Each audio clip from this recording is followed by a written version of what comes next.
യുപിയിലെ കോൺഗ്രസ് നേതാക്കൾ അയോധ്യയിലേക്ക്. ഉത്തർപ്രദേശ് കോൺഗ്രസ് അധ്യക്ഷൻ അജയ് റായിയുടെ നേതൃത്വത്തിലുള്ള സംഘമാണ് അയോധ്യയിലേക്ക് പോകുക. ഹിമാചൽ പ്രദേശ്, രാജസ്ഥാൻ, ബീഹാർ എന്നിവിടങ്ങളിലെ കോൺഗ്രസ് നേതാക്കളും അയോധ്യയിലേക്ക് പോകും.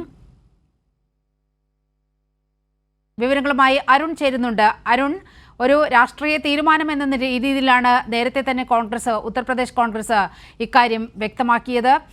100ഓളം പ്രതിനിധികൾ ഉത്തർപ്രദേശ് PCC അധ്യക്ഷന്റെ നേതൃത്വത്തിൽ അയോധ്യയിലേക്ക് പോകും. അതുപോലെ മകരസംക്രാന്തി ദിനത്തിൽ 2500ഓളം പ്രവർത്തകരോട് ഇതുമായി ബന്ധപ്പെട്ട് പ്രാർത്ഥന നടത്താനൊക്കെ കോൺഗ്രസ് ആഹ്വാനം ചെയ്യുന്ന ഒരു സാഹചര്യം ഉണ്ടായി. എങ്ങനെ കാണാം കോൺഗ്രസിന്റെ ഈ നിലപാടിനെ? തീർച്ചയായും അയോധ്യ ക്ഷേത്ര പ്രതിഷ്ഠ ചടങ്ങിലേക്ക് കോൺഗ്രസിന്റെ മുതിർന്ന നേതാക്കളായ സോണിയാഗാന്ധി, ഖാർഗെ, അധീർ രഞ്ജൻ ചൗധരി എന്നിവർക്കായിരുന്നു ക്ഷണം ലഭിച്ചിരുന്നത്.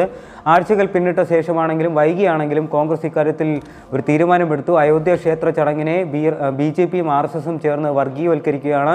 ലോക്സഭാ തെരഞ്ഞെടുപ്പുമായി ബന്ധപ്പെട്ടുള്ള രാഷ്ട്രീയ ലക്ഷ്യങ്ങളോടുകൂടിയാണ് ഇവർ അയോധ്യ പ്രതിഷ്ഠാ ചടങ്ങ് അവിടെ സംഘടിപ്പിക്കുന്നു എന്നുള്ളതിൻ്റെ പശ്ചാത്തലത്തിലാണ് അവിടെ കോൺഗ്രസ് പോകില്ല എന്നുള്ളൊരു നിലപാട് എടുത്തത്. പക്ഷേ ഇതിൽ നിന്നെല്ലാം വിഭിന്നമായുള്ള ഒരു നിലപാടാണ് കോൺഗ്രസിൽ വിവിധ സംസ്ഥാനത്തിനുള്ള കോൺഗ്രസ് ഘടകങ്ങൾ കോൺഗ്രസ് ഹൈക്കമാൻഡുമായി നടത്തിയ ചർച്ചയിലൂടെയും ആശയവിനിമയത്തിലൂടെയും ഹൈക്കമാൻഡിനെ അറിയിച്ചത്. കാരണം ഉത്തർപ്രദേശ്, ബീഹാർ, മധ്യപ്രദേശ്, രാജസ്ഥാൻ ഉൾപ്പെടുന്ന ഹിന്ദി ഹൃദയഭൂമിയുണ്ട്. അവിടുത്തെ നേതാക്കൾക്ക് ഈ അയോധ്യ ക്ഷേത്ര ചടങ്ങിൽ പോകില്ല എന്നുള്ള ഹൈക്കമാൻഡിൻ്റെ തീരുമാനം വലിയ രീതിയിൽ രാഷ്ട്രീയപരമായ തിരിച്ചടി ഉണ്ടാക്കും എന്നുള്ള ഒരു പരാതി ഹൈക്കമാൻഡുമായി ബന്ധപ്പെട്ട് നടത്തിയിരുന്നു. ഇതിൻ്റെ തുടർച്ചയെന്നോണമാണ് അയോധ്യയിൽ ഉത്തർപ്രദേശിൽ നിന്നുള്ള ഘടകം പോകുമെന്നുള്ളത്. കൂടാതെ ഉത്തർപ്രദേശിൻ്റെ ചുമതലയുള്ള AICC ജനറൽ സെക്രട്ടറിയും കോൺഗ്രസ് സംസ്ഥാന അധ്യക്ഷൻ്റെ നേതൃത്വത്തിലുള്ള 100 അംഗ സംഘമായിരിക്കും അവിടെ ഒരു സന്ദർശനം നടത്തുക. കൂടാതെ ഇതിൽ സരയൂ നദിയിൽ കുളിക്കുന്നതിനോടൊപ്പം തന്നെ കുളിച്ചതിന് ശേഷമായിരിക്കും അയോധ്യ ക്ഷേത്ര സന്ദർശനം ഇവർ നടത്തുക. കൂടാതെ ഹനുമാൻ ഘാട്ടിൽ ഇവർ ഹനുമാൻ ക്ഷേത്രവും സന്ദർശിക്കും.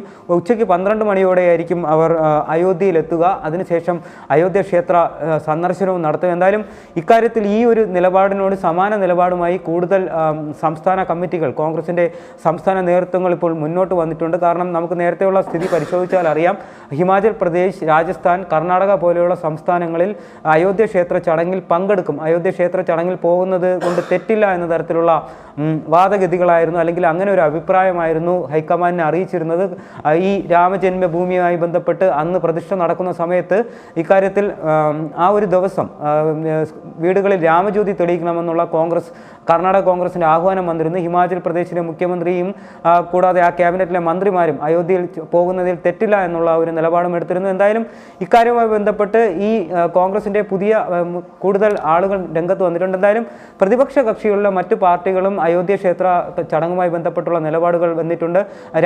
രാമൻ തൻ്റെ സ്വപ്നത്തിൽ പ്രത്യക്ഷപ്പെട്ട് അയോധ്യ ക്ഷേത്ര ചടങ്ങിൽ പങ്കെടുക്കേണ്ട എന്ന് അറിയിച്ചതായി RJD നേതാവും ബീഹാർ ഉപമുഖ്യമന്ത്രിയായ തേജസ്വി യാദവ് പ്രതികരിച്ചിട്ടുണ്ട്. അഖിലേഷ് യാദവിനും മായാവതിയും ഇതുമായി ബന്ധപ്പെട്ടുള്ള പ്രതികരണം നൽകിയിട്ടുണ്ട്. അവരെന്തായാലും പോകില്ല. കൂടാതെ ഏറ്റവും പ്രധാനപ്പെട്ട മറ്റൊരു വിവരം നമുക്ക് പങ്കുവയ്ക്കാനുള്ളത്, കേരള ഗവർണർ ആരിഫ് മുഹമ്മദ് ഖാൻ ഇന്ന് അയോധ്യയിൽ എത്തിയിട്ടുണ്ട്. വിശ്വ ഹിന്ദു പരിഷത്തിൻ്റെ വിവിധ പരിപാടികളുമായി ബന്ധപ്പെട്ട് അദ്ദേഹം അയോധ്യ സന്ദർശനം നടത്തുന്നുണ്ട്. ഇതുമായി ബന്ധപ്പെട്ട് അയോധ്യ ക്ഷേത്ര സന്ദർശനവും നടത്തുന്നുള്ള വിവരവും കിട്ടുന്നുണ്ട്. നേരത്തെ തന്നെ അയോധ്യ ക്ഷേത്ര ചടങ്ങിൽ, പ്രതിഷ്ഠാ ചടങ്ങിലേക്ക് തനിക്ക് ക്ഷണം ലഭിച്ചിട്ടുണ്ടെന്നും അവിടെ താൻ പോകുമെന്നും ഗവർണർ ആരിഫ് മുഹമ്മദ് ഖാൻ വ്യക്തമാക്കിയതുമായാണ്. എന്തായാലും കോൺഗ്രസുമായി ബന്ധപ്പെട്ട് കോൺഗ്രസിൻ്റെ ഈ സംസ്ഥാന അധ്യക്ഷൻ്റെയും AICCയുടെ പ്രത്യേക ചുമതലയുള്ള ഉത്തർപ്രദേശിൻ്റെ